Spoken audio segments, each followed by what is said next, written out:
Hello my dear students, welcome करता हूं मैं भारत पंचाली और केमिस्ट्री गुरुजी अगेन आप सबका एक बहुत ही ज़्यादा इंपॉर्टेंट वीडियो में। तो रिसेंटली सीबीएसई का सैंपल पेपर आ चुका है, मतलब फाइनल एग्जाम्स का बिगुल बज चुका है। तो बहुत सारे बच्चों ने मुझे बोला कि सर हमें सैंपल पेपर मुश्किल लग रहा है। इस सैंपल पेपर को देखते हुए हमारा एक्शन प्लान क्या होना चाहिए सो दैट कि जो हमारा गोल है 95 प्लस मार्क्स लेके आना वो हम अचीव कर सकें। तो इस वीडियो में वही बात करने वाले हैं बेटा कि हम अगस्त से स्टार्ट करके कैसे केमिस्ट्री में आप अपना ड्रीम गोल स्कोर कर सकते हो। पूरी की पूरी वीडियो सैंपल पेपर के अराउंड घूमेगी कि हाँ जी, जिस तरह के क्वेश्चन है उसके लिए आपकी बेस्ट अप्रोच क्या हो सकती है, आपका बेस्ट एक्शन प्लान क्या हो सकता है। बट वीडियो में आगे बढ़ने से पहले एक बात मैं आपको बता दूं, मैंने आपके लिए बहुत सारे नोट्स बना रखे हैं। मोस्टली नोट्स हमारे फ्री ऑफ कॉस्ट हैं और ये फ्री ऑफ कॉस्ट मिल जाएंगे आपको हमारे टेलीग्राम चैनल पर, जो कि भारत पंचाल सर के नाम से है।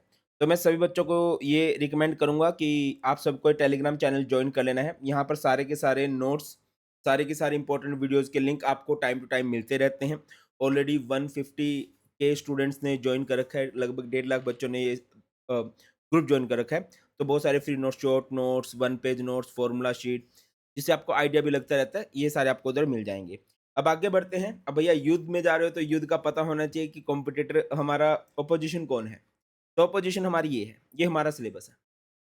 सॉल्यूशंस हमारा आएगा 7 मार्क्स का, इलेक्ट्रोकेमिस्ट्री 9 मार्क्स की, ये पता होगी आपको, मैं बता देता हूँ। ये हमारी फिजिकल केमिस्ट्री है जो टोटल 23 मार्क्स लेके आती है। फिर हमारी इनऑर्गेनिक केमिस्ट्री है जो कि 14 मार्क्स की आती है। और फिर बेटा हमारी ऑर्गेनिक केमिस्ट्री आती है जो कि हमारी 33 मार्क्स की बनती है। ठीक है, ये हमारा सिलेबस है जो हमें बहुत अच्छे से करना है। इसमें हमने मतलब मास्टरी करनी है अच्छे से। तो बेटा केमिस्ट्री को ना 3 पार्ट्स में डिवाइड करके चलो कि यार पहले हमारा फिजिकल केमिस्ट्री है, फिर हमारी इनऑर्गेनिक है और फिर हमारी ऑर्गेनिक है। अब अगली बात ये भी आती है कि सर बेस्ट रिसोर्सेज क्या होनी चाहिए? ऑब्वियसली बेस्ट रिसोर्सेज फर्स्ट तो आपकी एनसीईआरटी की बुक ही है। केमिस्ट्री के लिए एनसीईआरटी गोल्ड बुक होती है बेटा, वो आपको बहुत अच्छे से आनी चाहिए। बट क्योंकि डायरेक्ट क्वेश्चन नहीं आते तो डायरेक्ट थ्योरी से आप क्वेश्चन नहीं कर सकते, तो आपको बहुत ज़्यादा क्वेश्चंस की प्रैक्टिस करनी होगी। और बहुत सारे टॉपर्स बच्चों के पास ये वाली बुक है। मैंने ऑफलाइन में जब टॉपर्स बच्चों को ये बुक दी तो उन्होंने कहा सर ये बुक दी बेस्ट है। इसके रीज़न ये है कि इसमें बहुत सारे MCQs, reason assertion, case study, competency based question, सारी की सारी एनसीईआरटी को सिंप्लीफाइड वर्जन में, प्रीवियस ईयर क्वेश्चन, एनसीईआरटी के सारे क्वेश्चन, चाहे वो एग्जाम्पलर हो, इन टेक्स्ट हो, एक्सरसाइज हो। और मैं बार-बार ये बोलता हूँ कि ये जो बच्चे 500, 1000, 2000 बचाने की सोच रहे हैं ना कि मैं बचा लेता हूँ, मुझे तो महँगे लग रहे हैं, ये बाद में फ़ील होगा कि सर ने तो हमें बहुत बोला था कि एक बढ़िया सी बुक ले लो, बढ़िया से क्वेश्चन की प्रैक्टिस कर लो। ये बुक है, एक बार देखो तुम ना। ये है और इसके बाद किसी बुक को पढ़ने की ज़रूरत नहीं है, आप ले लो, उसमें कुछ बुराई नहीं है, बट येस इस बुक को एक बार देखना, इस तरह से बुक रहने वाली है। सब कुछ बहुत अच्छे से कवर किया गया है, बहुत ही बढ़िया तरीके से, है ना? तो इस बुक का लिंक आपको डिस्क्रिप्शन में मिल जाएगा, जो आपकी बुक है सीबीएसई एक्सीलेंस 95 प्लस, जिसमें 1200 प्लस क्वेश्चन है। हर एक चैप्टर के 100 से भी ज़्यादा क्वेश्चंस रहने वाले हैं, है ना? 50% कंपिटेंसी बेस्ड क्वेश्चन है। बच्चे यहाँ पर हैंग हो रहे हैं। मैं आपको एक बार क्वेश्चंस दिखाता हूँ। जैसे कि हमारे पास फिजिकल केमिस्ट्री है। फिजिकल केमिस्ट्री में न्यूमेरिकल्स डायरेक्ट नहीं थे, है ना? या क्वेश्चंस भी डायरेक्ट नहीं थे, कंसेप्ट पूछे गए थे। अब देखो बेटा आपके 10 से 12 नंबर के फिजिकल में न्यूमेरिकल थे। अब हुँ? सबसे पहली बात फिजिकल के लिए मैं आपको बोलूँगा, फिजिकल हमारी 23 मार्क्स की आती है और बेटा केमिस्ट्री का सबसे ईज़ी पोर्शन फिजिकल केमिस्ट्री है। तो सबसे पहले आपके लिए ज़रूरी है कंसेप्चुअल क्लैरिटी। आपको पूरी फिजिकल बहुत अच्छे से क्लियर होनी चाहिए। हर एक कंसेप्ट को डिटेल में पढ़ो, आप रट्टे मत मारो, हर एक कंसेप्ट का आपको रीज़न पता होना चाहिए। है ना? जैसे कि एक क्वेश्चन आया हुआ था आइडियल नॉन आइडियल सॉल्यूशन से, तो आपको पता होना चाहिए कि आइडियल सॉल्यूशन कब बनते हैं, नॉन आइडियल कब बनते हैं, नॉन आइडियल में पॉजिटिव डेविएशन होगी तो क्या होगा, नेगेटिव डेविएशन होगी तो क्या होगा। आपको इस तरह से हर एक कांसेप्ट क्लियर होना चाहिए कि कितना भी घुमा फिरा के क्वेश्चन आ जाए, आप उसको कर सको। इसके बाद आपको अच्छा फिजिकल केमिस्ट्री की सबसे बढ़िया बात क्या है कि चैप्टर लिंक नहीं है। सॉल्यूशन का लिंक नहीं है किसी भी चैप्टर से, इलेक्ट्रोकेमिस्ट्री का लिंक नहीं है किसी भी चैप्टर से। तो आप किसी भी चैप्टर को लेके बैठो, 2 या 3 दिन से ज़्यादा कोई भी चैप्टर नहीं लेगा। और बेटा एज़ बिग ब्रदर मैं आपको बोल रहा हूँ, 6 महीने मोर देन इनफ है अगर आप बोर्ड में 100 भी स्कोर करना चाहते हो तो। और हमारे स्टूडेंट हर साल 199 लेके आते हैं, तो आप भी लेके आओगे। आपको भी फ़ोटोज़ दिखाई जाएगी आपके जूनियर्स को, तो आप ट्रस्ट कर सकते हो। तो बेटा ये सारे के सारे क्वेश्चन करने हैं एनसीईआरटी, एग्जाम्पलर की प्रॉब्लम, प्रीवियस ईयर क्वेश्चन। बाकी ऑर्डर शायद मैंने गलत कर दिया, हमेशा पहले प्रीवियस ईयर क्वेश्चन करना। इसके बाद एक्स्ट्रा फोकस करो न्यूमेरिकल प्रॉब्लम्स पे, क्योंकि 10 से 12 नंबर के तो न्यूमेरिकल्स हैं और न्यूमेरिकल्स ना फॉर्मूला बेस भी बनते हैं, है ना? फॉर्मूला बेस भी कई क्वेश्चन है। फॉर्मूला बेस कैसे कह रहे हो सर? जैसे कि आप इस क्वेश्चन को देखो, limiting molar conductivity of CH3COOH, ये कोलस लॉ से रिलेटेड है। अब कोलस लॉ की एक एप्लीकेशन ही है ना कि आप लिमिटिंग मोलर कंडक्टिविटी निकाल सकते हो किसी भी इलेक्ट्रोलाइट की। अब CH3COOH की कैसे निकलेगी? भैया CH3COO होना चाहिए, H होना चाहिए और माइनस कर दोगे आप उसमें से ये वाले को। ठीक है? तो आप इस तरह से बेटा अच्छे से समझते चलोगे। ठीक है? न्यूमेरिकल्स की आपने एक्स्ट्रा प्रैक्टिस करनी है और न्यूमेरिकल कभी भी ना हाई लेवल के न्यूमेरिकल्स पे मत जाया करो कि सर मैं तो जेईई एडवांस के न्यूमेरिकल करूँगा। बोर्ड में बहुत ईज़ी न्यूमेरिकल आते हैं। तो सबसे पहले ईज़ीएस्ट न्यूमेरिकल करो, फिर मॉडरेट पे जाओ, फिर अगर टाइम बचे तो हाई लेवल के करो, बट ये हर एक चैप्टर के आपके होने चाहिए। है ना? और एक एक्टिव लर्निंग की आदत डालो। सर ये एक्टिव लर्निंग क्या है? बेटा रीडिंग करो, एनसीईआरटी की रीडिंग लगाओ, नोट्स की रीडिंग लगाओ, खुद से नोट्स बनाओ। बहुत सारे बच्चे ऐसे होते हैं, जैसे मैं आपको नोट्स देता हूँ, वो नोट्स रेफरेंस के लिए होते हैं, वो कभी पढ़ने के लिए होते हैं, बट बेटा सबसे बढ़िया नोट्स तो आपके खुद के हैं। तो कोशिश किया करो डेली 1-2 पेजेस के नोट्स बनाया करो, जो भी पढ़ते हो वो क्या है कि सबकॉन्शियस माइंड में डाटा सेव हो जाता है। बेटा वो ज़्यादा टाइम तक बातें याद रहेंगी। है ना? एक तो सब आजकल रील्स, शॉर्ट्स का ज़माना है, तो बहुत ही शॉर्ट टर्म मेमोरी हो चुके हैं सारे बच्चे, जल्दी-जल्दी बातें भूल जाते हैं। तो बढ़िया है नोट्स बनाया करो जब भी पढ़ो। है ना? एक फॉर्मूला शीट बनाओ। फॉर्मूला शीट मैंने आपको दे रखी है, बट आप खुद से भी फॉर्मूला शीट बनाओ क्योंकि न्यूमेरिकल्स आप तभी कर पाओगे जब आपको सारे फॉर्मूलाज़ क्लियर हों, सारे की सारी यूनिट क्लियर हों। ठीक है? और मैं एक चीज़ क्लियर करता चलूँ कि बेटा केमिस्ट्री के हर एक पोर्शन के लिए मैंने 15 मिनट्स रिवीजन वीडियो बना रखी है, 30 मिनट्स रिवीजन वीडियो बना रखी है। कॉन्फिडेंस बूस्टर हर एक चैप्टर को 1 घंटे में, सवा घंटे में समझा रखा है। मार्क बूस्टर हर एक चैप्टर के 30 से 35 इंपॉर्टेंट क्वेश्चंस हैं, प्रीवियस ईयर क्वेश्चन। अब डिटेल्ड वन शॉट आ रहे हैं, फिजिकल के ओवर हो चुके हैं। एंड डायमंड क्वेश्चन है, एनसीईआरटी डायमंड क्वेश्चन है, हर एक चैप्टर के 15 इंपॉर्टेंट एनसीईआरटी क्वेश्चन भी है। ये हर एक चैप्टर में है।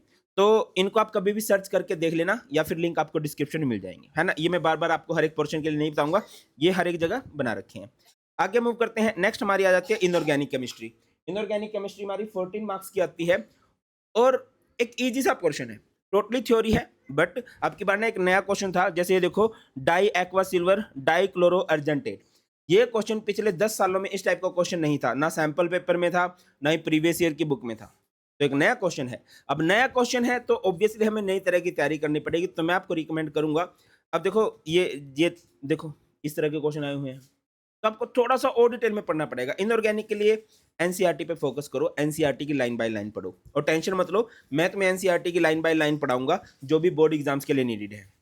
उसके बाद कंसिस्टेंट रिवीजन करनी है। देखो यार थ्योरी है, थ्योरी पढ़ के ही याद होगी, बार-बार उसको पढ़ना पड़ेगा, समझना पड़ेगा, तो कंसिस्टेंट होकर उसको रिवाइज़ करना है आप लोगों ने। शॉर्ट नोट्स जरूर बनाना। अब देखो जैसे डीएनएफ आप पढ़ते हो ना, डीएनएफ में कलर का छोटा-सा रीज़न है, अनपेड इलेक्ट्रॉन, डी ट्रांजिशन। उनके हाई मेल्टिंग पॉइंट का छोटा सा रीजन है, strong metallic bond due to unpaired electron. ठीक है? उसके अलावा जो वेरिएबल ऑक्सीडेशन स्टेट शो करते हैं, छोटा सा रीजन है कि n-1d and ns electron participate करते हैं। लेंथ नोड कॉन्ट्रैक्शन का बहुत छोटा सा रीजन है, क्या होता है, पुअर शील्डिंग इफेक्ट होता है। ये बहुत छोटे छोटे से रीजन है, तो कोशिश करो कि शॉर्ट नोट्स बनाओ खुद से, एनसीईआरटी पे पढ़ो, जो आपको अजीब सी लाइन लगती है उस पर एक्स्ट्रा देखो कि हाँ यार ये बन सकता है, ये बन सकता है। रिएक्शन आती है जैसे KMnO4 K2Cr2O7 की रिएक्शन है, और कुछ कुछ एक्सेप्शंस होते हैं बेटा, हर जगह कुछ ना कुछ एक एक एक्सेप्शन आपको मिल जाते हैं, तो उन एक्सेप्शन पे एक्स्ट्रा फोकस करो। पहले प्रीवियस ईयर क्वेश्चन करने हैं, अगेन मैं वही बोलूंगा, पहले प्रीवियस ईयर क्वेश्चन फिर एनसीईआरटी क्वेश्चन। एंड जो मैंने आपको बोला है एमसीक्यूज बहुत सारे करने हैं, बेटा भर भर के एमसीक्यू हैं इस वाली बुक में।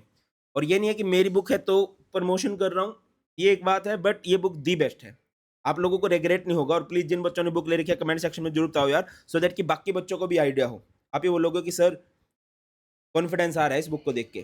ठीक है, आगे मूव करते हैं। नेक्स्ट आ जाते हैं ऑर्गेनिक। नाइटमेयर है जो बच्चों के लिए, 33 मार्क्स की ऑर्गेनिक है। मैं कोशिश करूंगा कि अगस्त मिड तक आपकी ऑर्गेनिक में स्टार्ट कर दूं यूट्यूब पर भी। ठीक है, ऑर्गेनिक के क्वेश्चन देख लो, नाइट्रोबेंजीन टू 4 ब्रोमो बेंजीनमाइन, है ना? उसके बाद है Finkelstein reaction is carried out in the presence of dry acetone. इसका रीजन देना है, क्यों भाई, एक्सप्लेन करो इसको। Oxidation of ethanol in the presence of acidified potassium dichromate, इसका प्रोडक्ट बनाना है ना? और पी के बी की वैल्यू भी लगानी है। उसके बाद है अगेन कन्वर्जन आ गया भाई, इसको इसमें कन्वर्ट करो। क्वेश्चंस आगे, कन्वर्ट एसिटिक एसिड टू इथेनोमाइन, भाई बहुत सारे कन्वर्जन्स है, बहुत ज्यादा कन्वर्जन्स दे रखे हैं, इतने ज्यादा नहीं देने चाहिए थे इनको, है ना? कुछ कुछ आप एनिलिन टू बेंजोइक एसिड आ गया, तो यहाँ से एक चीज क्लियर हो रही है कि बहुत सारे जो है कन्वर्जन्स है। इसके अलावा कुछ नेम रिएक्शन है, वुल्फ किस्नर हो गई, है ना? और उसके बाद अलावा how SO3H group affect the acidic strength. उसके बाद है test to distinguish propanal and propanone. इस तरह के क्वेश्चंस आते हैं बेटा। तो फिर ये क्या किया जाए सर? ऐसे क्वेश्चंस के लिए ऑर्गेनिक के लिए बिल्कुल मैं बेस्ट कह रहा हूँ, सबसे जरूरी जो है बेटा मास्टर्स द बेसिक्स। इसमें आपका 1 दिन लगे, 2 दिन लगे, हफ्ता लगे, 10 दिन लगे। पहले अपना बेसिक बहुत अच्छा करो। ऑर्गेनिक का बेसिक हो गया ना, आपको पता होगा कि नोमेनक्लेचर क्या है, किसी चीज़ का नाम कैसे करते हैं। बहुत सारे बच्चों को नोमेनक्लेचर नहीं पता होता। अरे भाई, तुम समझोगे कैसे यार? अच्छा, बायोमोलिक्यूल एक चैप्टर है ऑर्गेनिक में, उसके लिए कुछ बेसिक ज़्यादा पता होने की ज़रूरत नहीं है। बायोमोलिक्यूल को आप डायरेक्ट भी याद कर सकते हो, बट बाकी सब चैप्टर्स के लिए आपका बेसिक पता होना चाहिए। आपको पता होना चाहिए इलेक्ट्रोफाइल क्या होते हैं, आपको पता होना चाहिए न्यूक्लियोफाइल क्या होता है, एडिशन रिएक्शन क्या होती है, भाई साहब इंडक्टिव इफेक्ट क्या है, रेजोनेंस क्या होती है। ये बेसिक बातें, ये 11th क्लास में थी। इसके लिए एक वीडियो बना रखी है मैंने, बेसिक ऑफ ऑर्गेनिक, आप सर्च कर लेना, basic of organic by Bharat Panchal. उस पे 1.6 मिलियन व्यूज़ हैं, तो बच्चे ट्रस्ट करते हैं और वो बहुत बेसिक सी वीडियो बना रखी है बोर्ड्स के लिए, उससे अलग कुछ पढ़ने की ज़रूरत नहीं है भाई। इसके बाद मैं आपको बोलूँगा बेटा, गो सीरियल वाइज़, हर एक चैप्टर को सीरियल वाइज़ पढ़ो। देखो जैसे फिजिकल में आप कोई भी चैप्टर कभी भी पढ़ सकते हो, बट ऑर्गेनिक में ऐसा नहीं है। ऑर्गेनिक में आपको पहले हैलोल्केन पढ़ना पड़ेगा, फिर अल्कोहल फेनोल ईस्टर पढ़ना पड़ेगा। Don't just memorise, understand. कोशिश क्या करो हर एक रिएक्शन को समझने की। देखो यार, अब पहले क्या है कि हम रिएक्शन के रट्टे मार लेते हैं, बट अब देखो ना, ये कितनी बदतमीजी वाली बात हो गई इनकी, कि भाई अभी पूछा गया था ना ये रिएक्शन कि भाई आपने इसका रीजन बताना है, ऐसा क्यों हो रहा है। Finkelstein reaction is carried out in the presence of dry acetone. अब बच्चे फिंकरस्टैंड रिएक्शन तो कर लेंगे, बट ड्राई एसीटोन की प्रेजेंस में क्यों हो रही है, आपको इसका रीजन पता होना चाहिए। तो कोशिश क्या करो हर एक चीज का आपको रीजन पता हो कि ये क्यों है, ये क्यों है। सिर्फ ट्रिक भर से नहीं होगा, ठीक है? तो बहुत अच्छे से इनको समझना है। इसके बाद extra focus on conversion, specially मैंने लाइन लिखवाई है, आपने खुद देखा कितने सारे क्वेश्चन, सैंपल पेपर आप सबने देख लिया होगा, नहीं देखा होगा तो मैं लिंक प्रोवाइड कर दूंगा और बहुत जल्दी सैंपल पेपर का सॉल्यूशन भी आ जाएगा। आप बोलोगे तो कमेंट सेक्शन में लिख देना कि सर सैंपल पेपर का सॉल्यूशन प्रोवाइड कर दो, मैं बहुत जल्दी उसका सॉल्यूशन प्रोवाइड कर दूंगा। तो एक्स्ट्रा फोकस करो कन्वर्जेंस पे। सर कन्वर्जेंस कैसे हो सकते हैं? बेटा जितनी भी रिएक्शन आती हैं, हर एक चैप्टर में 40-50 रिएक्शन होते हैं, 30-40 रिएक्शन होते हैं, उनको लिखो, देखो, सुबह शाम उनको देखा करो। और वो कहते हैं ना बेटा, रिपीटेड रिवीजन से कोई भी चीज़ बहुत जल्दी याद हो जाएगी तुम्हें, ठीक है? जब आप इस तरह से चल लोगे ना, फिर एक्स्ट्रा फोकस करो कांसेप्ट वाइज़। मैंने ऑर्गेनिक केमिस्ट्री की एक प्लेलिस्ट बना रखी है, ऑर्गेनिक केमिस्ट्री कांसेप्ट वाइज़। मैंने उसमें सारी नेम रिएक्शन एक जगह, सारे कन्वर्जेंस एक जगह, एसिड बेसिक स्ट्रेंथ जो भी आया था, टेस्ट टू डिस्टिंग्विश, रीजनिंग वाले क्वेश्चन, रीजनिंग के क्वेश्चन क्यों आते हैं भाई? क्या-क्या बन सकता है? किसका बॉइलिंग पॉइंट ज़्यादा है, क्यों है? किसका सॉल्युबिलिटी ज़्यादा है, क्यों है? मैकेनिज़्म, देखो बेटा, अ, अगर मैं 12th की बात करूँ, लगभग 6 मैकेनिज़्म हैं। आप सारी रिएक्शंस के मैकेनिज़्म नहीं कर सकते, 200-250 रिएक्शंस हैं, ठीक है? बट 6-7 जो मैकेनिज़्म है वो तो बढ़िया से पढ़ोगे, उनसे ही क्वेश्चन बनेंगे, ठीक है? बाकी हर एक रिएक्शन का आप रीज़न समझते चलोगे। और एक चीज़ मैं आपको बता दूँ, एज़ बिग ब्रदर, और थोड़ा-सा तुम्हें लगता होगा मैं उम्र में तुमसे छोटा हूँ, मज़ाक कर रहा हूँ। मतलब भाई जितनी तुम्हारी एज है अप्रॉक्स उतना एक्सपीरियंस होने को है। तो आप एक चीज़ का ट्रस्ट करो, बोर्ड में केमिस्ट्री का पेपर ईज़ी टू मॉडरेट आता है। बहुत मुश्किल पेपर नहीं आता, नंबर कम उसी के आते हैं, फेल वही बच्चे होते हैं जो कसम खा चुके हैं कि पढ़ेंगे ही नहीं। अगर आप डेली की 30-40 मिनट्स की सेल्फ स्टडी लगाने लग जाओ ना भाई, कोई नहीं रोक सकता आपको 95 प्लस लेके आने से। आप कमेंट सेक्शन में लिख देना कि सर मैं रेडी हूँ 90 प्लस लाने के लिए, मैं रेडी हूँ 95 प्लस लेके आने के लिए। आप जो बोलोगे मैं करने को तैयार हूँ। बेटा गारंटेड बोलता हूँ आपके आएँगे, है ना? और बहुत सारे बच्चे बोलते हैं कि यार मोटिवेशन नहीं आता पढ़ाई का। मैं ऑफलाइन में पढ़ा रहा था एक दिन, एक लड़की लिखते-लिखते रुक गई। मैंने कहा क्या हो गया? कह रही सर मोटिवेशन खत्म हो गया। भाई वो क्लास में नोट्स बनाने का मोटिवेशन खत्म हो गया। हाँ, देखो यार, मैं ज़्यादा इसको सैड नोट पे नहीं लेके जाऊँगा, बट मैं एक चीज़ मानता हूँ कि आपके पेरेंट्स अभी जहाँ पर भी हैं, आप एक अ, लोअर मिडल क्लास फैमिली से हो सकती हो, मिडल क्लास फैमिली से हो सकती हो, अपर मिडल क्लास फैमिली से हो सकते हो। बट आपका फर्ज़ बनता है कि पेरेंट्स के लाइफ़स्टाइल को इम्प्रूव करना है, वो तुम्हारे हाथ में है। और इसका सिर्फ़ एक ज़रिया पढ़ाई नहीं है, इसके बहुत सारे ज़रिए हो सकते हैं। बट मैं एक बात कहता हूँ, जब पढ़ने लग गया तो बढ़िया से पढ़ ही लो ना यार। 30-40 मिनट्स की सेल्फ स्टडी नहीं दी जा सकती क्या? भाई सीबीएसई हर साल सिलेबस कम कर रहा है। और ये मत सोचना कि सर मेरे 11th अच्छी नहीं गई थी, 12th बेकार जाएगी। 12th सबकी अच्छी जाती है भाई। बोर्ड का पेपर सेंट्रल लेवल पे बनता है, पूरे देश के लिए बनाया जाता है, तो बोर्ड वाले पूरे देश का लेवल याद रखते हैं कि हाँ, हाँ यार ठीक-ठीक बच्चों का लेवल होगा। तो ईज़ी टू मॉडरेट पेपर बनता है। बट आप लोगों ने मॉडरेट प्लस की तैयारी करके चलनी है। आप लोगों ने थोड़ी डिफ़िकल्ट की तैयारी करके चलनी है कि अगर थोड़ा बहुत मुश्किल भी बना ना, तो हम फोड़ के आएँगे। हमारे अंदर ये कॉन्फिडेंस होना चाहिए कि पेपर कैसे भी आ जाए सर पूछो। हर एक एनसीईआरटी का क्वेश्चन, हर एक प्रीवियस ईयर क्वेश्चन, हर एक एग्जाम्पलर क्वेश्चन तो करके आ गए, तुम बना कहाँ से दोगे क्वेश्चन? ये कॉन्फिडेंस बेटा आपके अंदर होना चाहिए। और मैं हर बार एक बात बोलता हूँ कि कोई है या नहीं है मुझे नहीं पता, बट मैं तुम्हारे साथ हूँ, और केमिस्ट्री के लिए जो भी नीडेड होगा, जो भी, वो सब कुछ तुम्हें मैं प्रोवाइड कर दूँगा। और लगे हाथ में एक और बात बता दूँ, अगर आप ऑफ़लाइन क्लासेस नहीं जाते हो, आपने कोई ऑनलाइन बैच नहीं पढ़ा है और आप चाहते हो, देखो यूट्यूब पे सब कुछ फ्री ऑफ कॉस्ट आ रहा है, आगे भी आता रहेगा। बट ये है कि सर हमें तो डेली आपसे लाइव पढ़ना है, हम थोड़ी-सी फीस भी पे कर सकते हैं, तो आपके लिए एक बैच है, वॉरियर 3.0 आ रहा है, जिसमें मैं ऑर्गेनिक स्टार्ट करवाने वाला हूँ। बाकी ये 1 टू 4-9 का बैच है, अगर आप सिर्फ़ लेते हो क्या केमिस्ट्री के लिए। बट अगर आप ये हो कि सर मुझे तो पीसीएम का बैच लेना है, तो फिज़िक्स पढ़ाने वाले हैं दी लीजेंड साउ सर, मैथ्स पढ़ाने वाले हैं दी लीजेंड गौरव सर। बहुत एक्सपीरियंस टीचर हैं हमारे, बिल्कुल आपको मज़ा आ जाएगा भाई मैथ पढ़ के। और केमिस्ट्री आपके गोलू-मोलू भारत सर पढ़ाने वाले हैं और 5 डेज़ अ वीक क्लासेस होती हैं, लाइव क्लासेस होती हैं। टॉपर्स आई ऐप पर है और इसका प्राइस जस्ट रहने वाला 2499 और इसमें अप्रॉक्स आपका नवंबर तक सिलेबस कंप्लीट हो जाएगा। तो बढ़िया से आपके पास रिवीजन के पास भी अच्छा टाइम बचेगा। ठीक है? तो इस बैच का लिंक भी डिस्क्रिप्शन में मिल जाएगा बट मैं आपको चाहूँगा हर एक बच्चे के पास, जो भी बच्चा हमारे साथ पढ़ रहा है, उसके पास ये बुक होनी चाहिए। और प्लीज़ जिनके पास है वो कमेंट सेक्शन में ज़रूर बोलना और टेंशन मत लो, पढ़ाई स्टार्ट कर दो। जो-जो मेरी तरफ से नीडेड है बोलो कि सर हम ये एक्सपेक्ट कर रहे हैं, अभी आपकी तरफ से ये मिसिंग है।